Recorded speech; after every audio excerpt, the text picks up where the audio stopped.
الرحمن الرحيم الحمد لله رب الخلائق والبريات وعالم الجهر والخفيات وبيده ملكوت الأرضين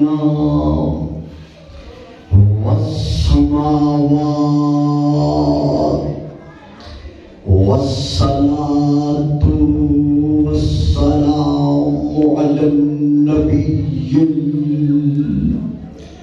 الأمي القرشي الهاشمي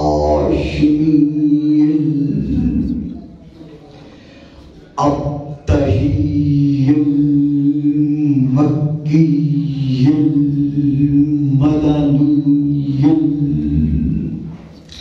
المبعوث على العرب والعجم بالقاسم محمد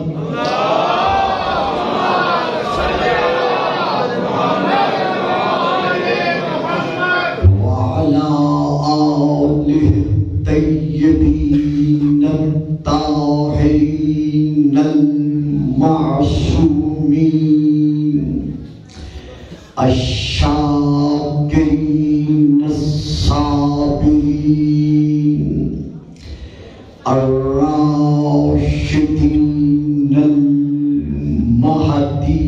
المهديين أما بعد فقد قال الله تبارك وتعالى في كتابه المجيد وفرقانه الحميد وقوله الحق وكل شيء أحصيناه في إمام مبين صلوات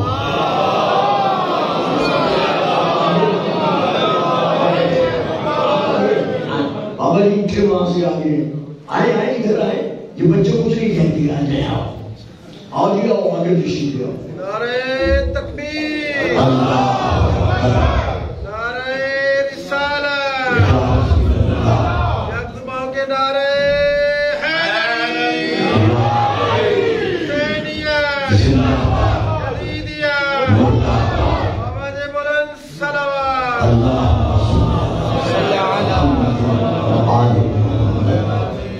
صاحبان علم و معرفت ہو محبت ہو مودت گھرانے تطہیر کے آج کے یوم عید السعید کے مطابق میں سب سے پہلے جتنے حاضرین مجلس یہاں تشریف فرما ہے اور بانی ادارہ حضرت علامہ الحاج ڈاکٹر محمد حسین اکبر صاحب اور ان کے باقی جتنے رفقا ہیں سب کی خدمت میں آج کی گھرانہ محمد و آل محمد کی عید سعید کے پیش نظر ہدیہ مبارکباد پیش کرتا ہوں۔ خدا آل محمد کے گھرانے کی ان حقیقی مسرتوں کے پیش نظر جو بے اولاد ہیں وہ بچے وہ بیٹے آرام سے بیٹھو ورنہ اٹھا دوں یہاں سے میں دعا گو ہوں کہ خلاق عالم آج کی حقیقی مسرتوں کے پیش نظر جو بے اولاد ہیں خدا انہیں اولاد نرینہ عطا فرمائے، جو بیمار ہیں خدا انہیں شفائے کلی عطا فرمائے، جو تندرست ہیں رحمت للعالمین کے گھرانے کی اس عید سعید کے پیش نظر خدا ان کی تندرستی کو دور فرمائے، رزق میں برکت عطا فرمائے، اور تشدد کو ہر مقام پر خدا کامیابی اور کامرانی عطا فرمائے۔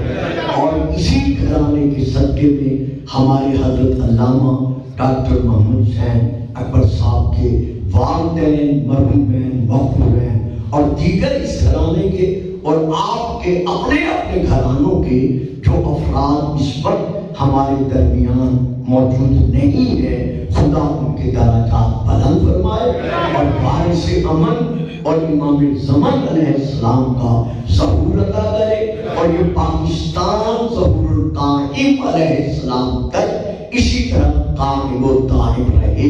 آواز بلند صلوات۔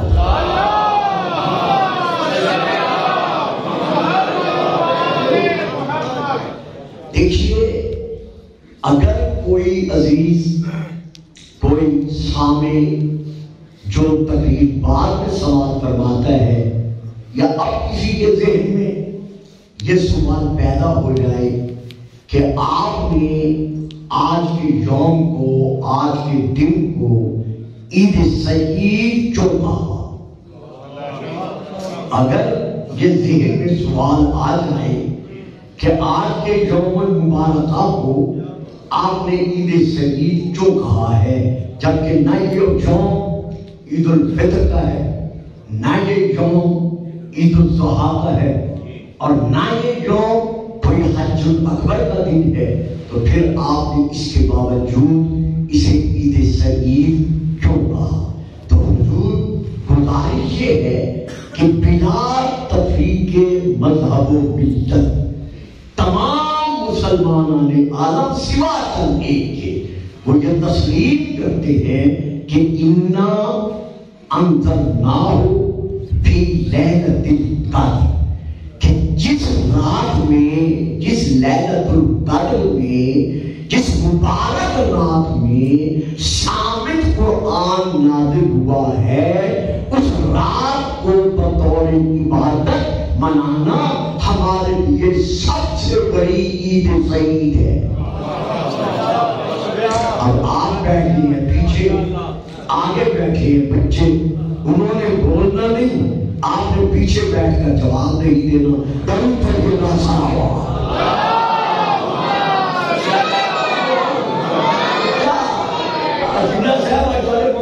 انتظام صحیح نہیں تھا، عید کا مزہ کیا نہ دے، آئیں ساتھ آگے، سارے بچے میرے آگے بٹھا دیے، آئیں آگے تشریف لیں، اٹھو بابا جی آواز، آؤ ملک صاحب آؤ، کیا ماحول ہوتا ہے؟ نعرہ تکبیر، اللہ اکبر، نعرہ تکبیر، اللہ اکبر، نعرہ رسالت، یا رسول اللہ، نعرہ رسالت، یا رسول اللہ، نعرہ حیدری،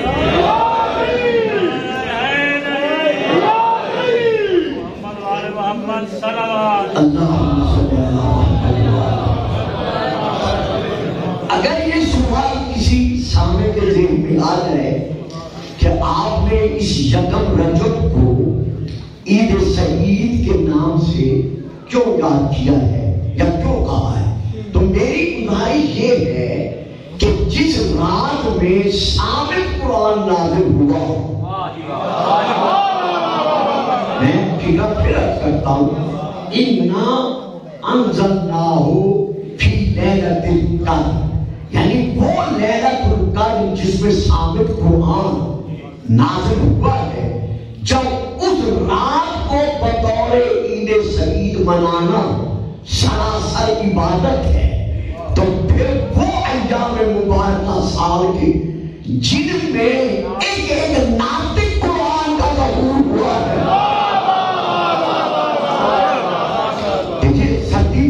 بولنے نہیں دیتی، لیکن نعرہ لگانے سے تو منع نہیں کرتی نا۔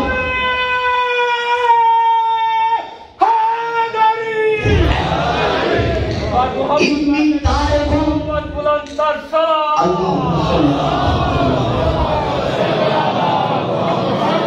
انی تارکن فیکم الثقلین، کتاب اللہ ہے وعطرتی اہل بیتی، حدیث ثقلین ہے جو متفق علیہ ہے، یعنی کتب عامہ میں بھی اور کتب خاصہ میں بھی یہ حدیث موجود ہے۔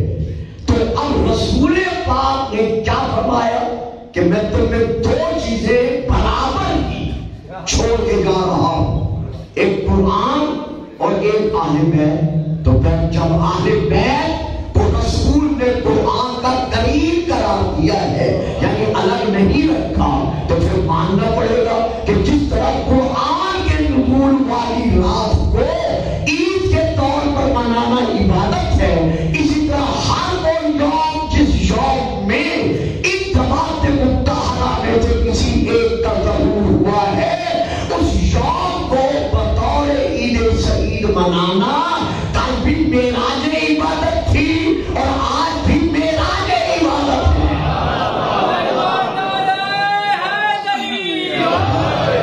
دیکھیے نا عزیزان محترم، بزرگان ملت، تاریخ آپ کے سامنے ہے۔ 17 ربیع الاول یعنی ایک عامر بھی 17 ربیع الاول بروز جمعہ مبارک رسول پاک کا عالم بقا سے اس عالم فنا میں ظہور ہوا ہے۔ یعنی ایک عامر بھی 17 ربیع الاول ہمارے نزدیک، ہمارے باقی بھائیوں کے نزدیک 12 ربیع الاول رسول پاک عالم انوار سے اس عالم اظہار میں جلوہ فکن ہوئے، یعنی عالم بقا سے عالم فنا میں رسول پاک کا ورود مسعود ہوا۔ تو تمام مسلمان جنگ ایک کو چھوڑ کر اس دن کو عید سعید مناتے ہیں۔ میں جنگ ایک اس لیے کہہ رہا ہوں، وہ آپ کے ذہنوں میں ہے۔ جب رسول کے یوم ظہور پر اس یوم کو یوم عید منانا عبادت ہے، تو پھر رسول یہی تو فرما رہے ہیں کہ علی منی والا من ہو، یا رسول یہی تو بتا رہے ہیں فاطمہ تو بتا تو منی، یا رسول یہی تو اعلان کر رہے ہیں الحسن والحسین منی وانا منہما۔ اور آگے بڑھیں گے تو رسول کا یہ اعلان بھی ہمارے سامنے ہے، اولنا محمد وآخرنا محمد وآخرنا محمد وکلنا محمد۔ تو جب پہلے محمد کے یوم ظہور کو عید منانا عبادت ہے، تو پھر ماننا پڑے گا کہ جو بھی جمعہ نور محمد ہے اس کی روز آمد کو عید سعید کہنا یہ سراسر عبادت ہے۔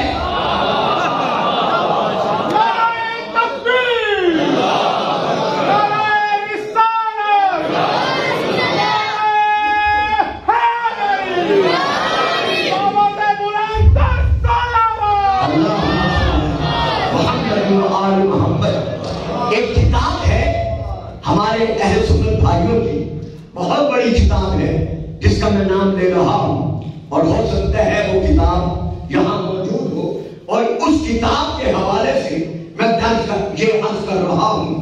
اس کتاب کا نام ہے فرائض الصمتین، اور دوسری کتاب ہے یناد المودۃ۔ میں دونوں کتابوں کو سامنے رکھ کر رسول کا یہ فرمان آپ کے سامنے عرض کر رہا ہوں۔ آپ کا یہ ارشاد ہے، میں نے شیعہ کتاب کا ابھی حوالہ نہیں دیا، ویسے بہار و نمار میں بھی باقی کتابوں میں بھی یہ حدیث رسول درود پڑھیے گا سلام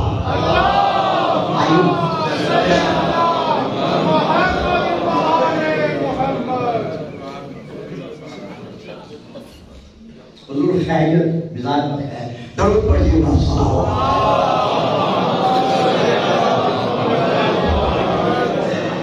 جناب سلمان محمدی نے آپ کی بارگاہ میں عرض کیا، یا رسول اللہ، حضرت آدم سے لے کر حضرت عیسیٰ تک جس نبی کا بھی سوا حضرت عیسیٰ ہے ان کا عروج ہے، وصال نہیں ہے۔ جس نبی کا بھی وصال ہوا ہے اس نبی نے اپنے وصال سے پہلے اپنے مسیح کا اعلان کیا ہے کہ میرے بعد یہ میرا مسیح ہوگا۔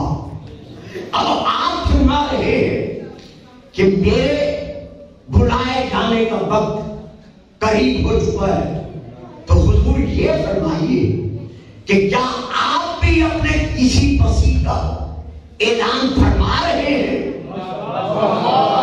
جس طرح باقی انبیاء نے اعلان کیا ہے؟ تو اب میں نے 2 کتابوں کے حوالے دیے ہیں اہل تسنن کے۔ رسول پاک نے ارشاد فرمایا ان خلفائی و اوصیائی و حجت اللہ علی الخلق بعدی اثنا عشرہ، ہاں میرے بعد خلفاء اللہ، حجت اللہ یعنی اللہ کو اللہ منوانے والے میرے وسیع 12 ہیں۔ یہ چونکہ ہماری علمی درسگاہ ہے، یہاں پر ہمیں اس قابل بنایا جاتا ہے کہ ہم چند الفاظ کا سہارا لے کر عوام تک، مومنین تک آواز پہنچا سکے۔ تو اسی لیے حوالہ جات محرم کے تقریروں کے دوران بھی اور اب بھی میں نے دینا ضروری سمجھا ہے کہ رسول نے فرمایا سلمان ایک آدھ نہیں بلکہ میں اپنے بعد 12 خلفاء الہیہ حجت اللہ اپنے اوصیاء چھوڑ کر جا رہا۔ سلمان پھر عرض کرتے ہیں کہ مولا باقی نبی تو اپنے وسیع جس کو وسیع بنا کر گئے تھے انہوں نے اپنی امت کے سامنے نام لے کر کہا کہ یہ میرا وسیع ہے۔ تو کیا آپ بھی جن کو اوصیاء بنا کر جا رہے ہیں ان کا نام لینا گواہ فرمائیں گے؟ تو اب یہاں یہ درج ہے کہ آپ نے ارشاد فرمایا ہاں سلمان سن لو اور نہ سننے والوں کو سنا دو کہ اولہم علی بن ابی طالب، میرے ان 12 اوصیاء میں سے جو میرا پہلا وسیع ہے وہ علی ابن ابی طالب ہے، جس کا اعلان غدیر کے میدان میں کر چکا ہوں کہ من کنت مولا ہو۔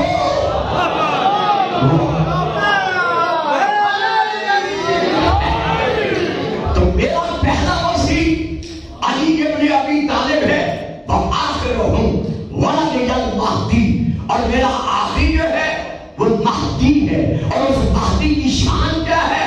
فَيَنزِلُ روح اللہ عیسیٰ ابن مریم فَيُصَلِّي خلف المہدی، کہ جب میرا بیٹا مہدی دنیا میں ظاہر ہوگا تو عیسیٰ بن مریم کو اس کے انتظار میں بٹھایا گیا ہے۔ یعنی فلسفہ عروج جناب عیسیٰ اگر کوئی ہے تو وہ صرف یہی ہے کہ ہر معصوم کا گواہ معصوم بنتا ہے۔ اگر فکرہ دے گا یا چھوٹا دے گا، جناب عیسیٰ کو اگر اللہ نے چوتھے آسمان پر بٹھایا ہوا ہے تو نصیحت کیا ہے؟ اس میں راز کیا ہے؟ اللہ نے کیوں بٹھایا ہوا ہے؟ اس لیے کہ اللہ کی طرف سے یہ سنت ہے کہ ہر معصوم کا گواہ ہمیشہ معصوم بنتا ہے۔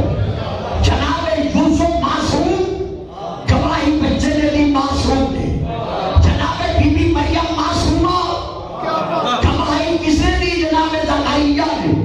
معصوم جناب عیسیٰ نے معصوم۔ ہمارے رسول پاک سید المعصومین 40 سال انتظار کیا کہ معصوم آئے تو اعلان کروں۔ تو آپ کا گواہ علی ابن ابی طالب جیسا معصوم قرار پایا۔ ہر معصوم نے آنے والے رسول کے وسیع کا اپنے زمانے میں اعلان کیا کہ میرے بعد یہ ہے، اس کے بعد یہ ہے، اس کے بعد یہ ہے۔ تو اللہ نے اسی سنت کو قائم رکھنے کی خاطر جناب عیسیٰ کو زمین سے اٹھا کر باختلاف روایات چوتھے آسمان میں بٹھا دیا۔ کیوں بٹھایا؟ کہ جب امام مہدی جیسے وارث انبیاء کا ظہور ہوگا اور وہ اعلان کریں گے کہ انا المہدی، تو معصوم کا گواہ چونکہ معصوم بنتا ہے، عیسیٰ آگے بڑھ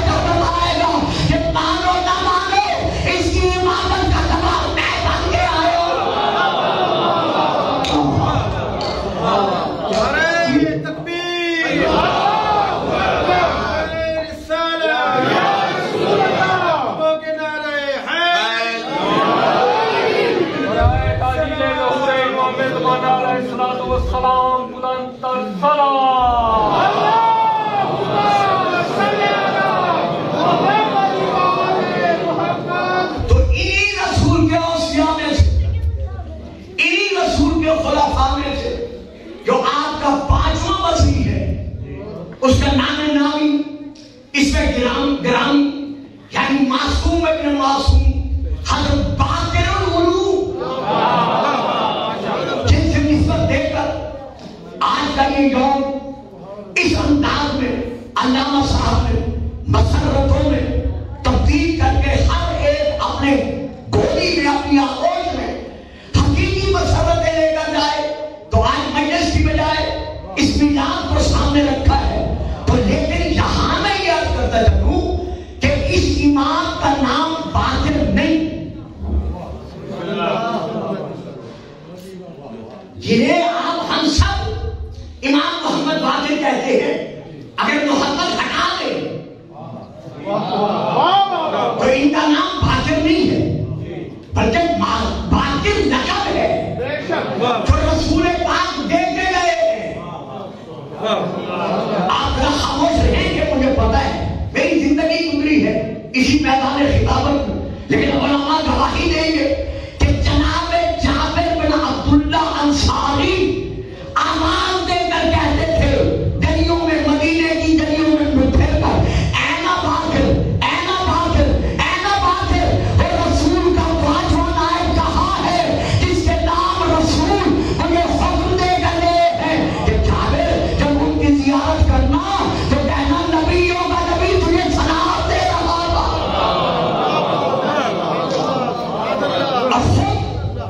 ہمارے ہاں بھی یہ روایت موجود ہے، بہار الانوار میں ہے، خود امام محمد باقر علیہ السلام اس کو بیان کر رہے ہیں.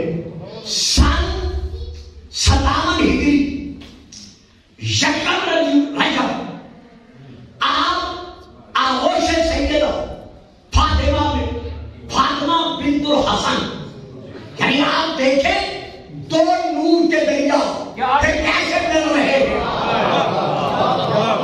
یعنی مرج البحرین اول بھی دیکھے اور یہاں بھی دیکھے.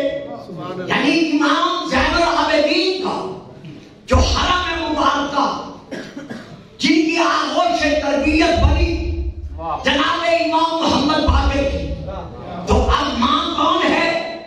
فاطمہ بنت حسن. باپ کون ہے؟ علی بن الحسین. تو آپ اگر دیکھے کہ اس سنگم نے آگے ملا دیا کہ امامت میں دونوں کا حصہ ہے. ضرور پڑھیے گا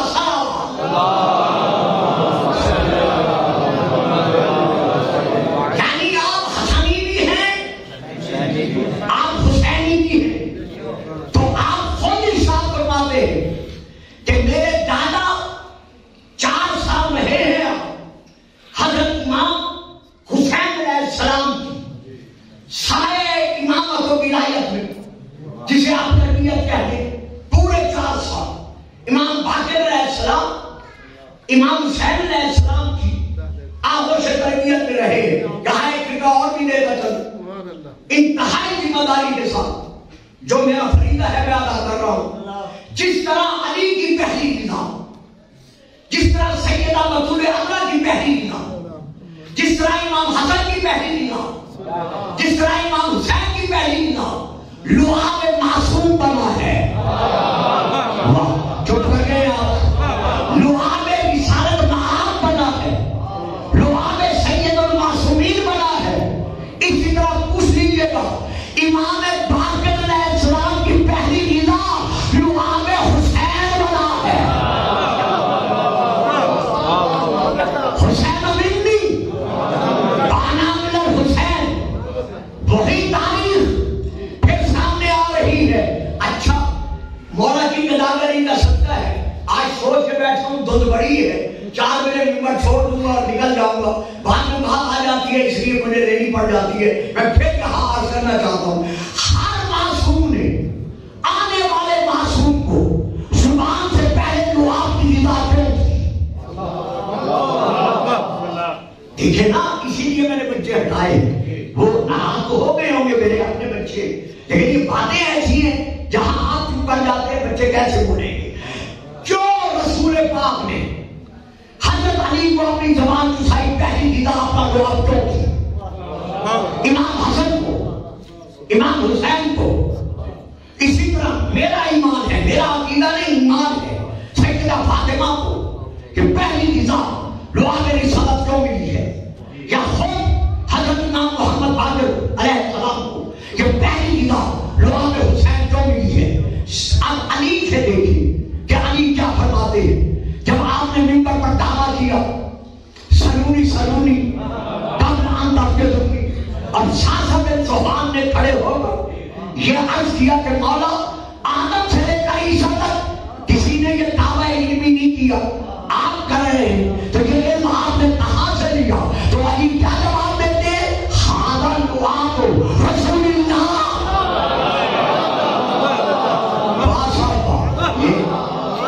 ہذا لعاب رسول اللہ، یہ رسول اللہ کے لعاب کا اثر ہے۔ یہ بزرگان جو مجھے سنتے چلے آ رہے ہیں، آپ گواہی دیں گے کہ میں یہ فکرہ ادا کیا کرتا ہوں کہ رسول کے، علی کے علم کا دوسرا نام ہے لعاب رسول۔ میں کبھی کہتا ہذا لعاب رسول اللہ، یہ رسول اللہ کے لعاب کا اثر ہے میرا علم، تو علی کے علم کا دوسرا نام ہے لعاب رسول۔ تو جس علی کے علم کا دوسرا نام ہے لعاب رسول، جب اس نے زندگی بھر کسی سائل کے سوال پر یہ نہیں کہا کہ میں نہیں جانتا، واہ صاحب کمال ہے آپ حضرات، یعنی علی نے زندگی بھر کسی سائل کے سوال پر کبھی یہ نہیں کہا لا ادری، میں نہیں جانتا۔ تو جو علی اپنا علم لعاب رسول قرار دے رہا ہے، جب وہ کسی سائل کے سوال پر یہ نہیں کہتا کہ میں نہیں جانتا، تو پھر وہ نبیوں کا نبی ہے۔ اقرا باسم ربک، وہ کیسے کہہ سکتا ہے کہ جان ابراہیم اللہ سے کہتے میں پڑھنا نہیں جانتا؟ اچھا جو نعرہ لگانا جانتے ہیں وہ لگا دے، باقی چپ کر رہے ہیں۔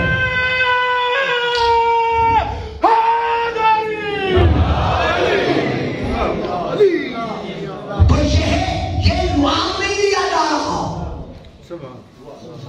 یہ زبان نہیں چسائی جا رہی، بلکہ بارے سے علم کو یہ علم منتقل کیا جا رہا ہے۔ اسی لیے ہم کہتے ہیں کہ 14 معصومین میں سے ہر معصوم کا علم کسبی نہیں ہے، بلکہ ان کا علم وحدی ہے۔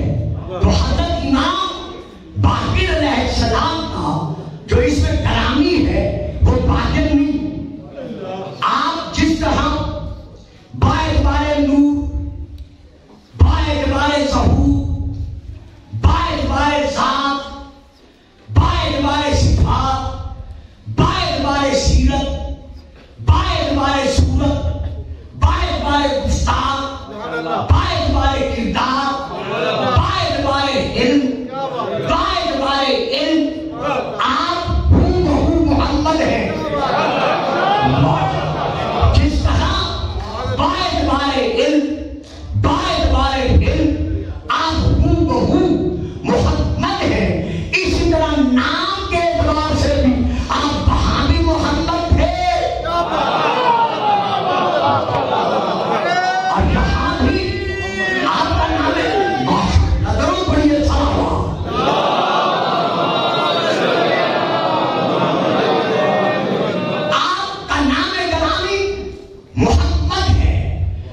علم کو، علوم انبیاء کو، علوم مصطفیٰ کو، اسرار قرآنیہ کو، علوم ظاہریہ بل باطنیہ کو، علوم مصطفیٰ کو، علوم مرتضویہ کو، علوم حسنیہ کو، علوم حسینیہ کو، علوم سجادیہ کو آپ نے اس انداز میں ظاہر فرمایا جیسے آپ کی جد اعلیٰ حضرت عبد المطلب نے الہامی خواب کے سائے میں چھپے ہوئے آب زمزم کو ظاہر کیا تھا۔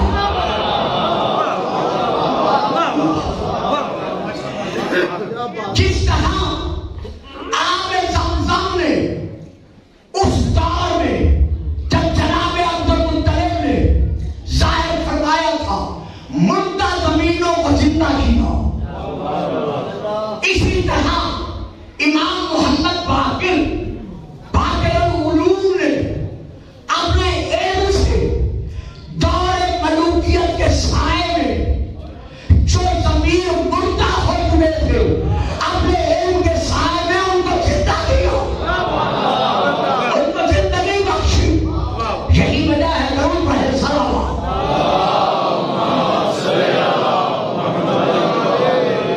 ایک دھیری صلوات اور بھی پڑھتے صلوات۔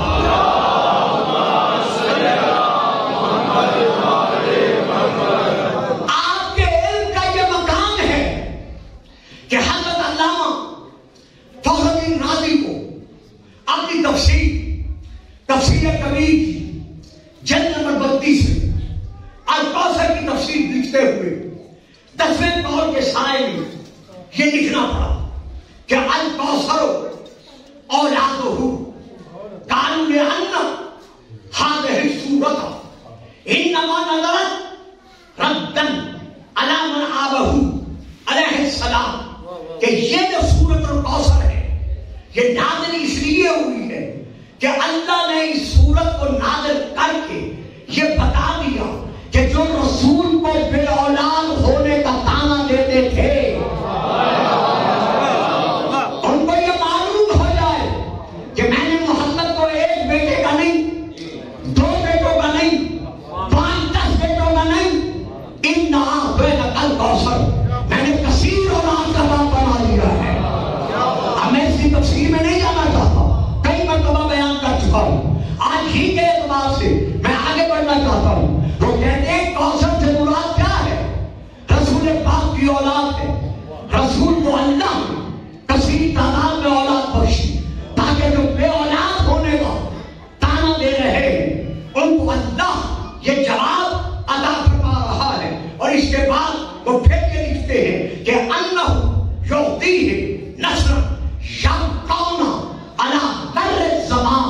اے میری تفسیر پڑھنے والا تو ذرا سوچ تو صحیح کہ اتنا زمانہ گزر چکا ہے، لے کسی کا نام، فلاں کا دادا، فلاں کا پردادا، فلاں کی جد اعلیٰ، کچھ عرصے کے بعد نسل ختم ہو گئی، لیکن جب محمد کا نام لو گے تو دیکھنا پڑے گا کہ نسل محمد وعدہ خدا کے مطابق کل بھی موجود تھی۔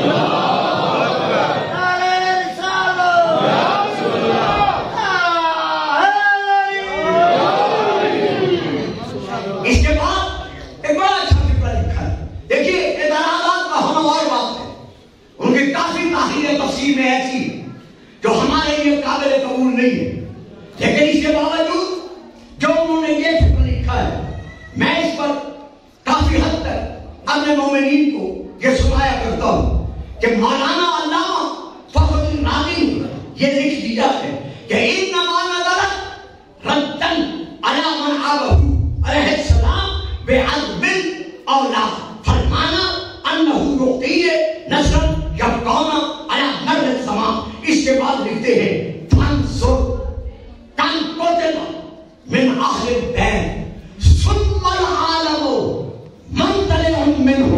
اے میری تفسیر پڑھنے والا ذرا غور تو کر، ذرا سوچ تو صحیح، ذرا پھر سے کام تو لے کہ کتنی اہل بیت رسول ہے جن کو تحت دیکھ کیا گیا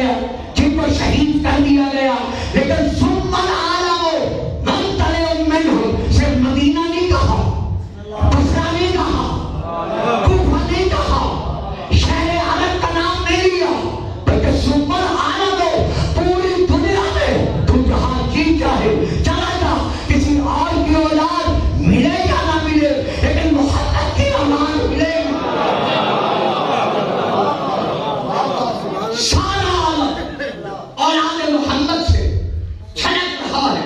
اور اس کے بعد پھر لکھتے ہیں ثم العالم منطلع منہ کے بعد ولم یبقى. اب اگر کوئی خفا ہوتا ہے میرا کیسر سن کر، آپ میں سے نہیں، میرا کیسر سن کر، تو مجھ پر خفا نہیں ہونا چاہیے، علامت آدمی پہ ہونا چاہیے، کیونکہ یہ ان کی تفسیر میں ہے. لکھتے ہیں وَلَمْ يَبْقَ مِنْ بَنِي أُمَيَّةَ فِي الدُّنْيَا أَحَدٌ يَعْبَأُ بِهِ. اے میری تفسیر پڑھنے والا، ساری دنیا پھر کے دیکھ لے، اب تجھے جو محمد کو بے اولاد ہونے کا تانا دیتے رہے بنی امیہ، ان کے خاندان کا کوئی فرق نظر نہیں آ رہا. آج ہماری جد میں کسی قوم کا نام لے کر آگے بڑھنا یہ اور بات ہے، لیکن ان کی اولاد میں سے ہونا یہ اور بات ہے. تو آپ یہ لکھ رہے ہیں ان کی اولاد میں سے، سبحان اللہ. پھر بعد میں بات آئی علامہ مودودی صاحب نے اپنی تفہیم القرآن کی 6ویں جلد میں یہی لکھا ہے کہ دنیا کے اس کونے میں چلے جاؤ، کسی اور کی اولاد نظر آئے یا نہ آئے، لیکن اولاد علی و بطول نظر آئے گی. اب اگلا فکر ان کا یہ ہے، یہی اولاد علی و بطول بھی اولاد رسول تھی اور آج بھی. ضرور پڑھیے گا صلوات.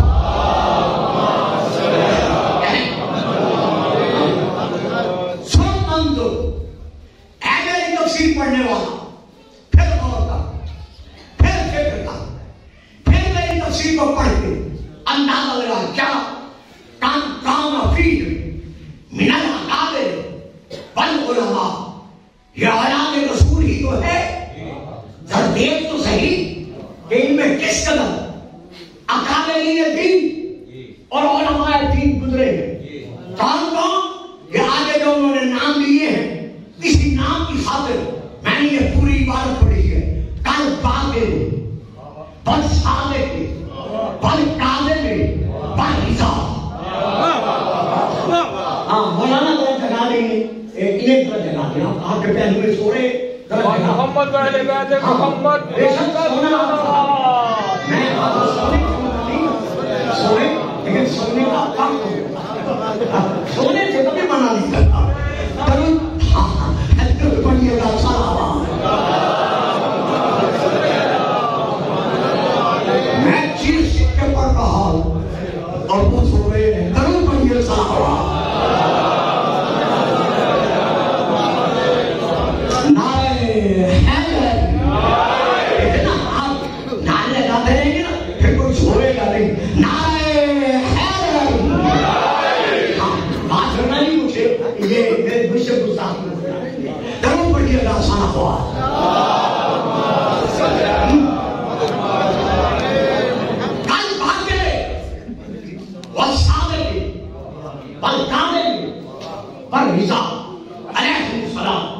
اب انہوں نے کیا لکھا ہے؟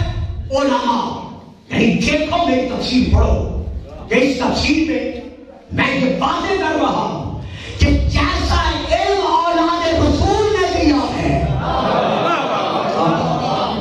کیونکہ ان کا علم کسبی نہیں ہے بلکہ ان کا علم وحی ہے. تو اسی لیے امام باقر کا نام لیا ہے، کیونکہ آپ نے چھپے ہوئے اسرار علوم قرآنیہ کو، چھپے ہوئے اسرار علوم الہیہ کو، چھپے ہوئے اسرار احادیث نبویہ والمرتضویہ والحسنیہ والحسینیہ کو اپنے خطبات میں ظاہر کیا ہے. یہی وجہ ہے، اللہ اکبر، یہی وجہ ہے کہ کتب میں موجود ہے کہ آپ کے دور میں 400 سے لے کر 4000 تک آپ کے مکتب علمیہ کے پرورش شدہ، پروان شدہ صاحبان علم آپ کے شاگرد ایسے تھے جو مسجد نبوی میں بیٹھ کر، مسجد الحرام میں بیٹھ کر، کوفہ کی مسجد کوفہ میں، مسجد جامع کوفہ میں بیٹھ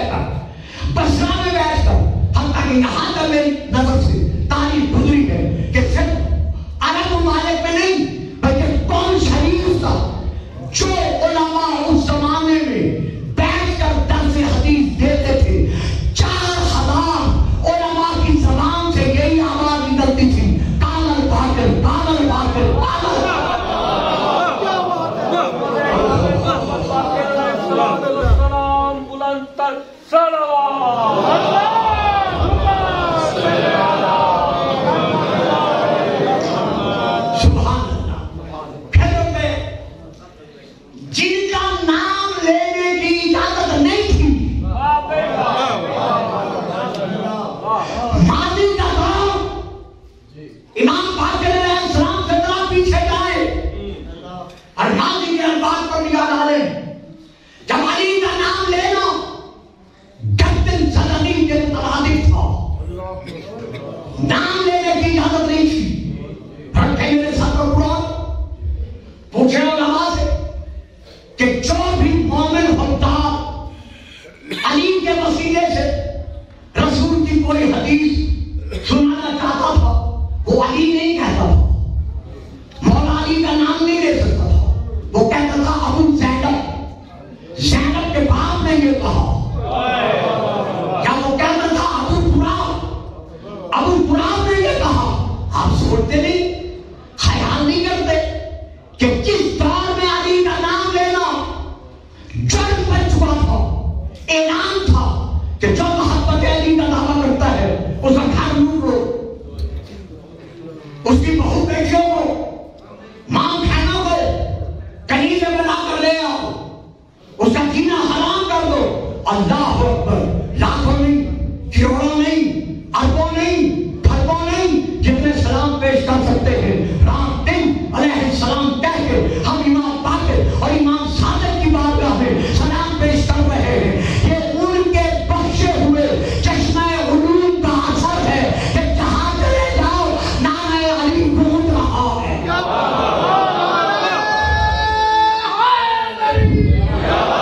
نہیں، مجھے کھیلا کھیلا نعرہ نہیں چاہتی.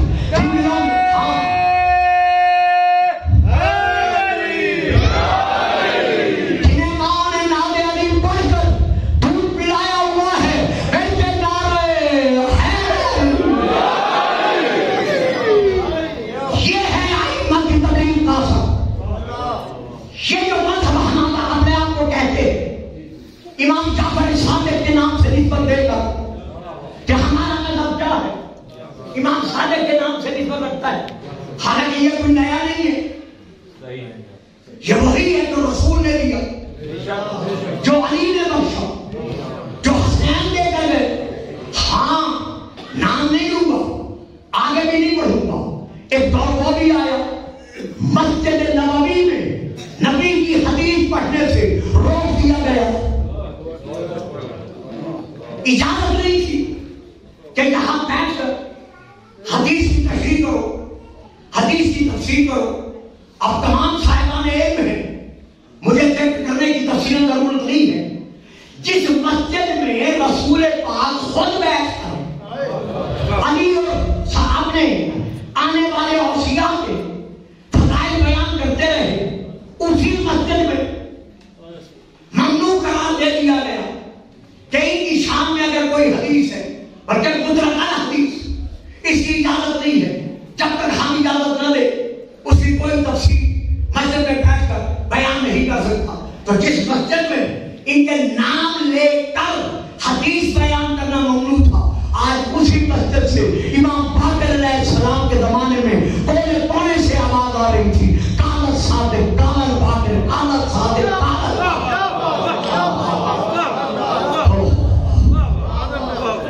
یہ ہے ان کا.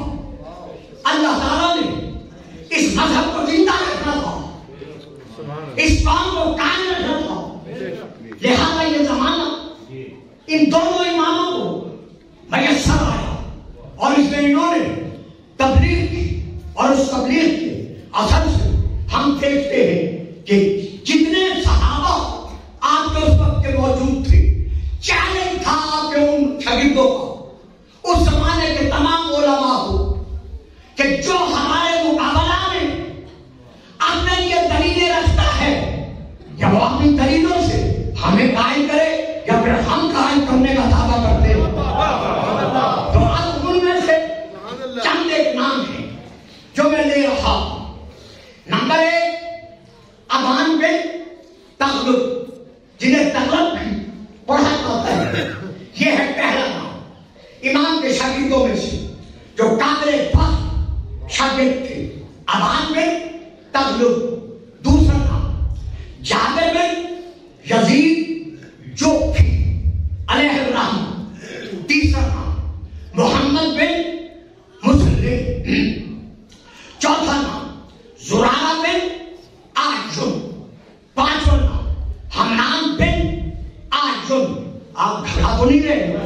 بے شک گھبرا جائیں، میں پھر بھی نہیں گھبراؤں گا، کیونکہ جب تعریف دینی پڑتی ہے تو اس طرح سکون تعریف ہو جاتا ہے.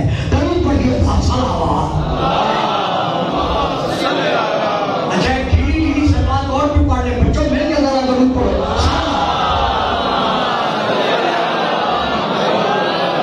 ساتواں عبداللہ ابی یعقوب، آٹھواں نام برید اجدی، نواں نام سدیر سیرفی، دسواں نام تمید اسدی، گیارہواں نام کیسان سجستانی، بارہواں نام ہشام ابن الحکم، تیرہواں نام ہشام ابن سالم، چودہواں نام ابو حمزہ شمالی. حضرات کس کا نام لوں جو میں کہاں بیان کروں؟ ہر ایک کی تعریف دامن تعریف میں موجود ہے. یہ میں نے چند نام لیے ہیں جن کے آگے بڑھ کر دو چار الفاظ اور بھی تعریف کے ادا کر کے دامن سمیٹنا چاہتا ہوں. یہ وہ نام ہیں جو باقاعدہ تو ہم کہتے تھے کہ جب لوگ کہتے تھے کہ میں نے امام باقر سے مناظرہ کرنا ہے یا امام صادق سے مناظرہ کرنا ہے، تو یہ آگے بڑھ کر کہتے تھے کہ جو ان کے علم کے پسینے کے قطرے ہیں،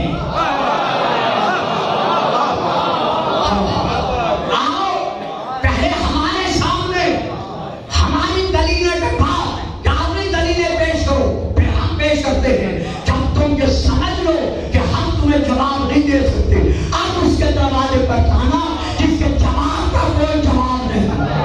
درود پڑھیے گا صلوات. اللہ تمام تر مسائل فقہی و غیر فقہی یہ لوگ بیان کرتے تھے، تو ان میں سے آپ کے شاگردوں میں سے ایک کا نام ہے زرارہ بن عجب. اسے 1236 حدیثیں یاد تھی. مسجد میں بیٹھ کر یہ ان حدیث کو بیان کر کے وہ تفسیر بیان کرتے تھے جس تفسیر سے ڈر کر حاکمان زمانہ نے حدیث پر پابندی لگا دی تھی. بس اگلا فکر میں نہیں دیتا، جو میں نے کہنا تھا میں نے کہہ دیا. اس کے بعد نام لے رہا ہوں کہ حضرت کے شاگردوں میں سے ایک شاگرد کا نام ہے محمد بن مسلم. اس محمد بن مسلم رحمت اللہ علیہ کو 30,000 حدیثیں یاد تھیں. یہ پوچھ لیجیے گا بعد میں جناب علامہ صاحب سے. 30,000 حدیثیں یاد تھی جن کا وہ دس دیتے تھے. اب آپ بتائیں جب ایک امام کا شاگرد 30,000 حدیثیں سامنے رکھ کر 10 دے رہا ہے، اب بتاؤ جو ساری زندگی علی کے ذکر پر پابندیاں لگاتے رہے اب ذہن کدھر جائے گا؟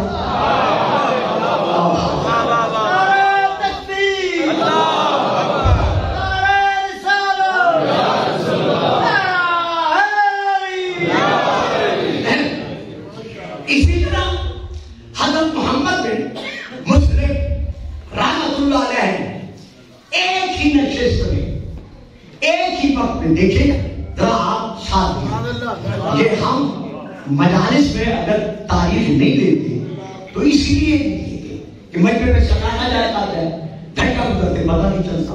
حالانکہ بچوں کے لیے تعریف لازمی ہے تاکہ اس نئی نسل کے بچوں کو یہ پتہ چل سکے کہ جو کچھ ہمیں ملا ہے اس کا منبع کون ہے، اس کا مقصد کون ہے، ہمیں کہاں سے یہ ملا ہے. آج جن پر جن کے تکابر میں رکھ کر نام لیا جاتا ہے وہ تو حدیث سننا نہیں چاہتے تھے، تو آج یہ خزانہ ہمیں کہاں سے حاصل ہوا ہے. تو امام پاک کے اس شاگرد کا نام جس کا نام ہے محمد بن مسلم، اس کو 30,000 احادیث یاد تھی. اس کے ساتھ ساتھ ایک ہی نشست میں، یعنی یہ ایک نشست ہے، ایک ہی نشست میں اس دور کے تمام علماء موجود تھے. ان علماء کی موجودگی میں 400 سوال امام پر ایک ہی وقت میں ایک ہی نشست میں کیے گئے. امام نے ہر سوال کے جواب میں فوراً آیت پڑھی، حدیث پڑھی، جواب دیا. کسی سوال پر روک کر نہیں کہا کہ میں نہیں جانتا، میں سوچ کے بتاؤں گا، اور میں آپ کو نہیں بولتا تسی سوچ کے بولو گے. نہیں کہا کہ میں نہیں جانتا، میں سوچ کے بتاؤں گا. اب چونکہ ہم سوچ کے بولو گے لہٰذا میں اگلا فکر مجبوراً لے رہا ہوں، کیونکہ لینا نہیں چاہتا تھا کہ سب تیار ہو رہا ہے. کسی سوال کے جواب پر یہ نہیں کہا کہ مجھے مہلت دو، گھر جاؤں گا، بیٹی سے پوچھوں گا،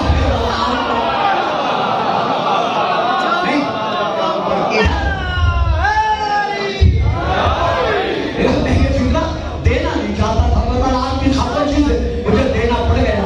تو اب 400 مسئلے ایک ہی وقت میں، ایک ہی نشست میں، علماء کی موجودگی میں امام سے پوچھے گئے. ہر مسئلے کا امام نے جواب دیا. جواب جب سارے مل گئے، سب مطمئن ہو گئے، تو اب انہوں نے کیا کیا؟ محمد بن مسلم نے اربع بیع کے نام سے ان جوابات کو جمع کر کے کتابی شکل دی، اور وہ کتابی شکل دے کر امام کی خدمت میں لائے کہ مولا جو آپ نے جوابات دیے تھے میں نے ان کو جمع کیا ہے، اور جمع کرنے کے بعد اربع بیع میں نے اس کتاب کا نام رکھا ہے سبحان اللہ. وہ تھے علماء، ہم نہیں تھے، وہ تھے، تو دیکھ رہے ہیں. تو امام نے کیا کیا؟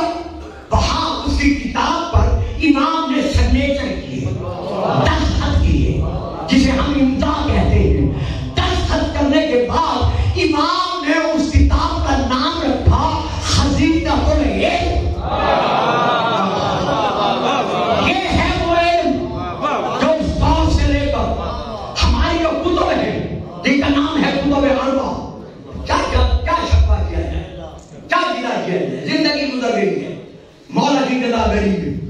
اب تو بوڑھا ہو گیا ہوں، کبھی کبھی چاہتا ہوں گھر بھی بیٹھ کے ذکر کرتا ہوں. شوقت تو بڑا ناراض ہو جاتا ہے، لیکن میں کرتا ہوں کہ میں اپنی ریٹائرمنٹ کا اعلان کروں.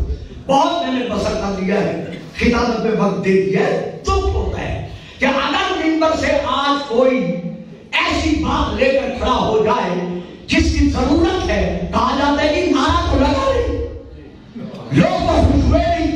قبلہ علامت ہے، یہ میری آپ دیجیے، میں شہر کا نام نہیں لیتا، بعد میں آپ کو بتا دوں گا. ایک مانی مجھ سے کہہ رہا ہے کہ قبلہ آج ممبر پر جا رہے ہیں، آج تک 2020 ہو جائے. تو میں نے کہا بابا میرا وہ زمانہ گزر گیا ہے، اور اس کے بعد آج تک میں پڑھنے نہیں گیا. جس دن سے اس بانی نے، حالانکہ ہر سال پڑھتا تھا، جس دن سے اس بانی نے یہ کہا ہے میں بعد میں پڑھنے نہیں گیا.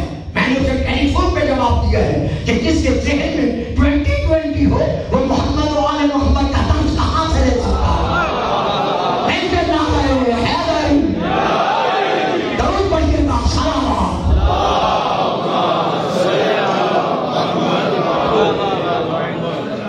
تو اس پر امام نے دستخط کرنے کے بعد میں کہہ یہ رہا تھا کہ ہماری کتب اربع ہے بچوں جن کا ترجمہ ہو چکا ہے.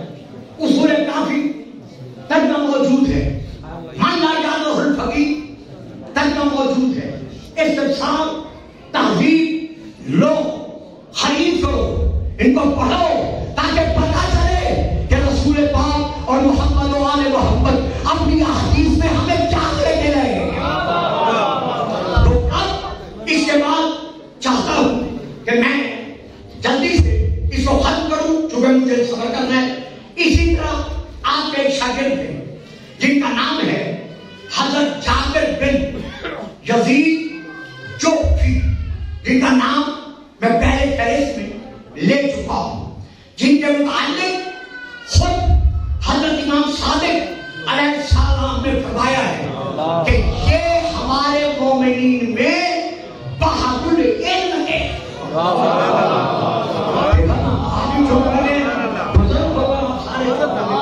یعنی جس کے لیے ایمان کھڑا دے، مدینہ العلم کا باعث فرما دے، باب العلم کا باعث فرما دے کہ یہ بحر العلم ہے. جب ہم اس کا علم نہیں سمجھ سکتے تو معصوموں کا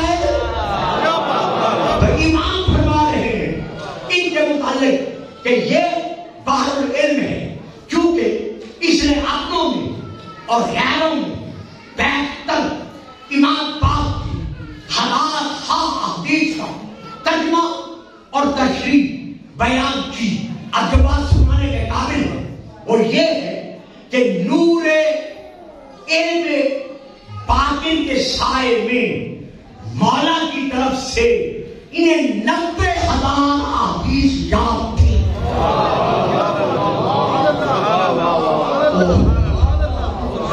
جہاں آپ نے بچوں تعجب کیا ہے نا، کیا بنتا ہے پہلی مرتبہ سن رہے ہو 90,000 ان حدیثوں کے علاوہ ان کو یہ حدیث مولا کی طرف سے احادیث یاد تھی، اور اس کے ساتھ ساتھ حکم کیا تھا یہ بھی سننے کے قابل ہے۔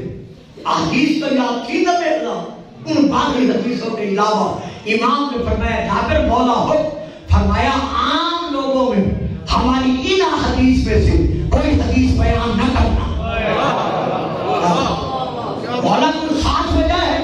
فرمایا ہاں، ہر ایک کا سر اللہ۔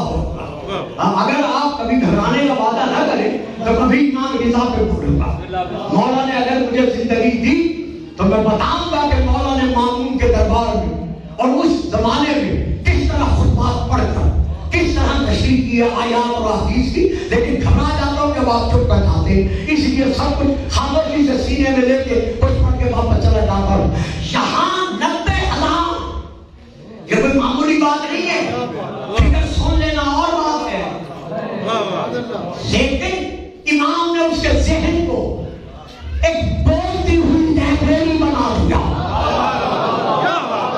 اور اس کے ساتھ ساتھ فرما دیا کہ دیکھو ان احادیث کو کہنے میں عوام الناس میں بیان نہ کرنا، کیونکہ ہر ایک کا ذات ہماری احادیث کو قبول کرنے کے قابل نہیں ہے۔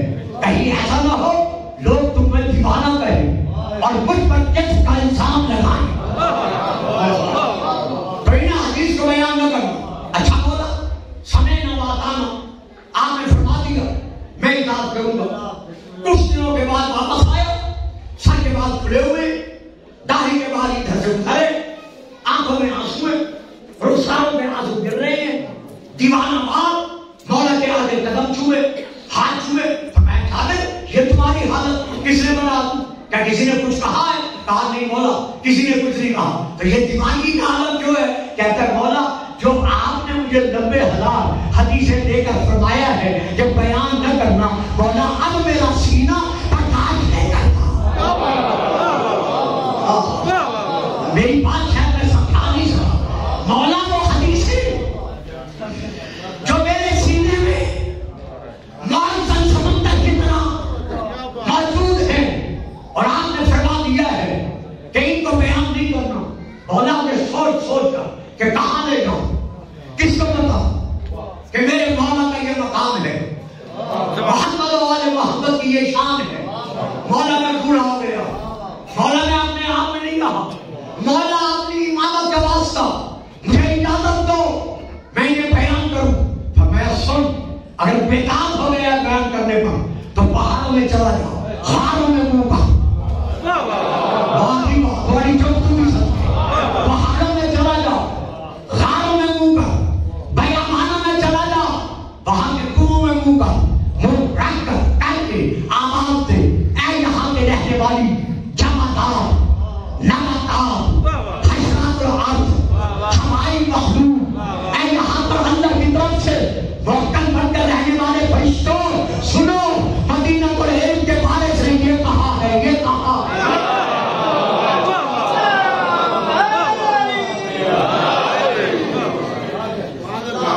کون بیان کر سکتا ہے؟ کون بتا سکتا ہے؟ مان نفذا کلمات اللہ، یہ کلمات الہیہ ہے، جو اللہ کا فیصلہ ہے کہ کلمات اللہ کی تعریف کبھی ختم بھی نہیں ہو سکتی۔ تو کون بتا سکتا ہے کہ آل محمد کا مقام علم کیا ہے؟ وہ نکالو گے بس 10 منٹ مجھے اور دے دیں یا 12 منٹ دے دیں، میں ممبر چھوڑ رہا ہوں۔ میں یہاں پر یہ دیکھتا ہوں تاریخ کے دامن میں یہ موجود ہے، سب دشمنان نے محمد و آل محمد نے جو اس زمانے میں موجود تھے ایک علامہ چنا بات کرنے کے لیے، جس کا نام ہے طاؤوس یمانی. اس کو منتخب کیا کہ تو نے امام باقر کے سامنے بیٹھ کر ایسے سوالات کرنے کہ امام باقر چپ کر جائے تیرے سوالوں کا جواب دینے سے. جو کچھ حد سے ہو سکے گا ہم تیری حوصلہ افزائی کریں گے. دیکھ کر کہتے ہیں جو میرے سینے میں علم ہے وہ کسی اور کے سینے میں نہیں. وقت مقرر کرو، تمام علماء وقت کو دعوت دو تاکہ وہ شرکت کرے. میں بیٹھ کر امام کے ساتھ اپنے سوال پیش کروں گا. مجھے یقین ہے کہ وہ خاموش ہو جائیں گے، میرے جوابات سوالوں کا نہیں دے سکیں گے. وقت مقرر ہو گیا، نشست کا ٹائم آیا. تمام علماء وقت میں باقی ٹائم نہیں رکھتا، ان کے نام موجود ہیں، تاریخ میں ہیں، تمام جمع کیے گئے. ایک قسم کا ایک دربار سچ ہے. اب یہ بیٹھ کر طاؤوس یمانی امام کے سامنے علماء کے سامنے بیٹھا ہوا ہے. بیٹھ کر اسے پہلا سوال کیا. پہلا سوال کیا تھا؟ یامنا رسول اللہ، اے رسول کے بیٹے، آپ مجھے یہ بتائیں کہ نوع انسانیت کا تیسرا حصہ کب ختم ہوا تھا؟ اب آپ نے گھرانا نہیں ہے، میں اسی میں ختم کر دوں گا. اگر ٹائم آگے بڑھنے لگے گا تو پھر بھی میں ختم کر دوں گا، باقی میں چھوڑ دوں گا، پھر کبھی حل کر دوں گا. کہ یہ طاؤوس یمانی کا پہلا سوال ہے کہ اے فرزند رسول، آپ مجھے یہ بتائیں کہ بنی نوع انسانیت کی تہائی یعنی تیسرا حصہ کب ختم ہوا تھا؟ تمام درباری علماء اب بیٹھے ہوئے، بڑے بڑے نام ہیں، بیٹھے ہوئے ہیں. انہوں نے سوچا کہ ایسا سوال ہے کہ باقی اس کا جواب نہیں دے سکیں گے. امام نے سر اٹھایا، طاؤوس یمانی کی طرف دیکھا. بھائی سننے کے قابل ہے کہ میں ایک بچے نہیں بولیں گے، آپ بول دیں گے، سننے کے قابل ہے مولا کا جواب. امام فرماتے ہیں طاؤوس پہلے اپنا سوال درست کرو.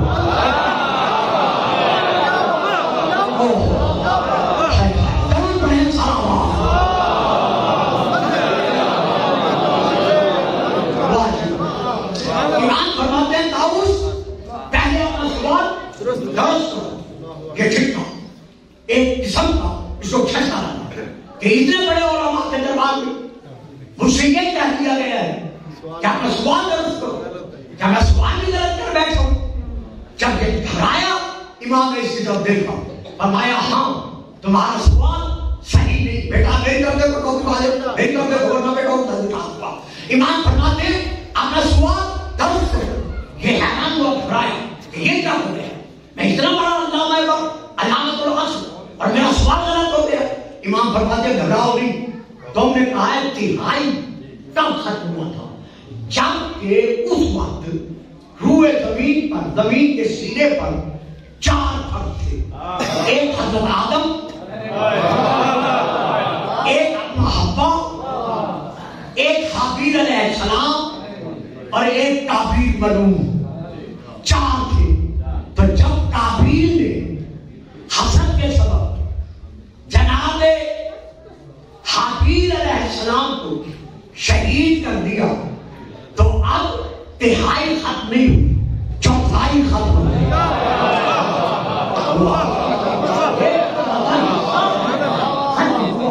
یہ تیسرا حصہ ختم نہیں ہوا. اب اس کا انداز بدل گیا. دیکھ کر کہتے ہیں ہاں فرزند رسول، کیا اجازت دیتے ہیں میں دوسرا سوال کروں؟ کیا آپ اجازت دیتے ہیں کہ میں دوسرا سوال کروں؟ امام فرماتے ہیں تو آیا اس لیے ہے، لہذا جو سوال کرنا چاہتا ہے تجھے حق حاصل ہے. دیکھا جو سوال ہے وہی سلونی کا دعویٰ جو علی فرما کر گئے کہ سلونی سلونی کرنا ہم کا فیضونی. فرماتے ہیں جو سوال تو کرنا چاہتا ہے تو آیا اس لیے ہے. کیا سوال؟ کہتا ہے میرا دوسرا سوال یہ ہے کہ ہم اس وقت جتنی اولاد آدم سینہ زمین پر موجود ہیں، ہم ان دونوں میں سے کس کی اولاد ہے؟ یعنی قابیل اور حابیل، ہم جو آدم کی اولاد ہیں تو ہم ان دونوں میں سے کس کی اولاد ہے؟ امام نے پھر اس کی طرف دیکھ کر ارشاد فرمایا طاؤس تیرا سوال پھر غلط ہے۔ طاؤس تیرا سوال پھر غلط ہے۔ اب یہ اور فرمایا کہ میں یہ کہتا بیٹھا، امام فرماتے تو سوال کر کہ ہم آدم کے بیٹوں میں سے کس بیٹے کی اولاد ہے؟ ابھی نہیں بات باتیں نہیں ہوئی، آپ چپ کر گئے اور چپ کرنا تھا، درود پڑھے میں بات کروں۔ امام فرماتے ہیں تو سوال کیوں کا کہ ہم آدم کے بیٹوں میں سے کس بیٹے کی اولاد ہے؟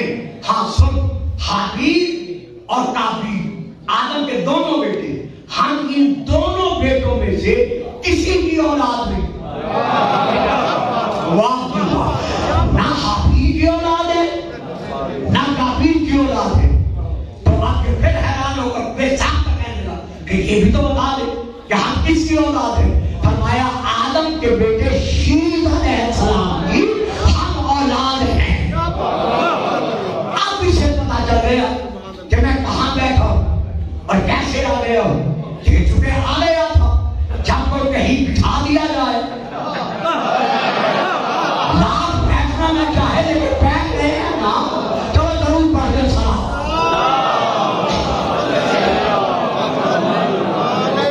آج اس نے تیسرا سوال کیا، کہتا ہے اچھا جی یہ بتائیں سب سے پہلا جھوٹ کب بولا گیا اور کس نے بولا؟ کیونکہ اللہ جو قرآن میں کہتا ہے لعنت اللہ علی الکاذبین، تو جہاں جہاں جن پر لعنت بھیجی جا رہی ہے پڑھتے ہی وہ اسی کی طرف جس نے پہلا جھوٹ بولا ہوگا۔ نہیں بالکل نہیں، جو میں جانتا ہوں ان کو بولنا چاہیے تھا، بچوں کی سمجھ میں بھی نہیں آئے کہ میں کیا پڑھ رہا ہوں۔ جو جو جھوٹوں پر لعنت بھیج رہا ہے سب سے پہلے لعنت اس پر بنتے جس نے جھوٹ کو جنم دیا، جس نے پہلا جھوٹ بولا۔ تو اے فرزند رسول، میرا تیسرا سوال یہ ہے کہ سب سے پہلا جھوٹ کب بولا گیا اور کس نے بولا؟ امام فرماتے ہیں اگر قوت برداشت ہے تو پھر سن، جب اللہ نے آدم کی خلافت کا اعلان کیا تھا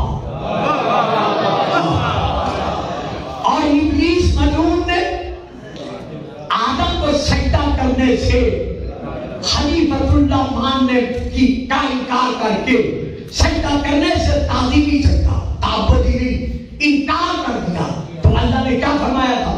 ما منعک ان تسجد لما خلقت بیدیک استکبرت ان کنت من العالین، تو جو میرے بنائے ہوئے کو سجدہ نہیں کر رہا تعظیمی، کیا تو نے تکبر کیا ہے یا تو عالین میں سے ہے؟ اب اس نے جواب کیا دیا؟ یہ امام فرمائے کہ اس نے جواب کیا دیا؟ انا خیر منہ، یہ جسے تم نے خلیفہ بنایا ہے یعنی آدم کو، میں اس سے بہتر ہوں۔ خلقتنی من نار وخلقتہ من طین، مجھے تو نے آگ سے پیدا کیا ہے، اسے تو نے مٹی سے بنایا ہے۔ تو امام نے صرف اتنا فرمایا کہ پہلا جھوٹ عزازیل نے بولا، وہ جھوٹ کیا تھا؟ انا خیر منہ، میں اس آدم سے جسے تو نے خلیفہ بنایا ہے میں اس سے افضل ہوں۔ امام نے فرمایا یہ وہ جھوٹ ہے کیونکہ جسے اللہ بناتا ہے اس سے افضل کوئی نہیں ہوگا۔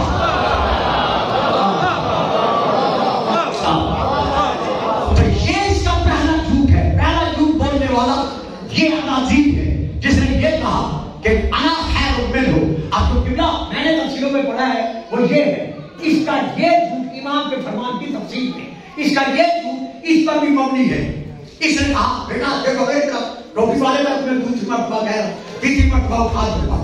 امام نے فرمایا اس نے کہا خلقتنی من نار فخلقتہ من طین. تو نے مجھے آگ سے بنایا اسے تو نے مٹی سے بنایا کیونکہ آگ مٹی سے افضل ہے لہذا میں اس سے بہتر ہوں. اب یہاں پر جو میں نے تفسیروں میں پڑھا ہے کہ اس جواب میں نہیں ہے باتوں میں ہے وہ یہ ہے کہ آپ نے ارشاد فرمایا کہ اس نے غلط کہا کہ آگ مٹی سے بہتر ہے. میں آگ سے بنا ہوں کیونکہ آگ کا وجود کہاں سے ہے؟ خود آگ کا وجود کہاں سے ہے؟ من الشجر اخضر نارا. ہم نے آگ کو پیدا کیا سبز درخت سے. تو درخت کہاں سے ہے؟ مٹی سے. تو اس نے اپنے آپ اچھا کروں پہلے صاحب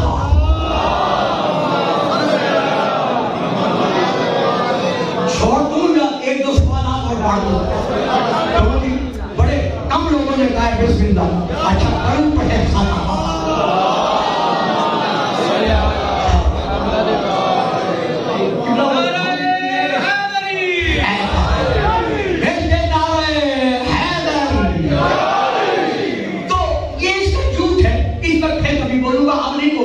کیونکہ نار جتنی بھی بلندی میں چلی جائے نار خائن ہے. پھر دے گیا آج جو ہے بابا امین نہیں ہے خیانت کار ہے خائن ہے. جنتم دے دو سونا دے دو کپڑا دے دو جو مرضی میں ہے اس کے حوالے کر دو ایسی خائنہ کہ جلا کے راک کر دیتی ہے. لیکن پٹی کتنی افضل ہے ایک دانہ دو 100 دانے بنا دیتی ہے. انشاءاللہ بتاؤں گا. تو امام نے جواب دیا پہلا جھوٹ جو ہے وہ اس عزازیل نے ابلیس نے بولا تھا اس لیے کہ اس نے یہ کہا کہ میں اس سے افضل ہوں. اچھا لیکن کس سے افضل ہوں؟ آدم سے. ان کنت من العالین کیا تو عالین میں سے؟ اس نے یہ نہیں کہا کہ ہاں میں عالین میں سے ہوں. اس سے افضل شیطان ہے ابلیس ہے عزازیل ہے لعنت اللہ ہے لیکن پھر بھی نہیں کہتا میں عالم سے افضل ہوں. کیا میں عالم کیسا ہوں؟ باہر اس نے پھر امام کے سامنے چوتھا سوال کیا. طاؤس کہتا ہے یہ بتائیں وہ کون سے لوگ ہیں جن کی گواہی تو سچ تھی گواہی تو سچی تھی خود جھوٹے تھے. یعنی جو انہوں نے گواہی دی کہ وہ گواہی تو صحیح تھی لیکن خود جھوٹے تھے وہ کون ہے؟ امام نے فرمایا اچھا اگر قرآن صحیح معنوں میں تم نے پڑھ لیا ہوتا تو یہ سوال کبھی نہ کرتے کہ وہ کون ہے کہ جن کی گواہی سچی ہے خود جھوٹے ہیں. دیکھ کر کہتا ہے قدموں کی طرف اسی لیے تو سوال کر رہا ہوں. اب امام نے اس کے سامنے سورہ نمبر 63 کی پہلی آیت پڑھی. سورہ منافقون کی پہلی آیت پڑھی. اذا جاء المنافقون قالوا نشهد انك لرسول الله والله يعلم انك لرسوله والله يشهد ان المنافقين لكاذبون. اے میرے حبیب جب تیری بارگاہ میں منافق آتے بیٹھ جاؤ چپ کر کے. کم از کم آیت سے پتا تو چل گیا نا کہ رسول کی بارگاہ میں آنے والے سارے مومن نہیں ہو سکتے. اے میرے محبوب جب آپ کی بارگاہ میں بس اسی ایک سوال کو یا ایک اور کو سن لیں. یہ کافی سوالات ہیں جن کو میں یہی روک رہا ہوں. امام فرماتے ہیں اللہ فرما رہے ہیں میرے حبیب جب تیری بارگاہ میں منافق آتے ہیں تو منافق آ کر کیا کہتے ہیں؟ وہ کہتے ہیں نشہد ہم گواہی دیتے ہیں انک لرسول اللہ کہ آپ اللہ کے رسول ہیں. یہ گواہی سچی ہے.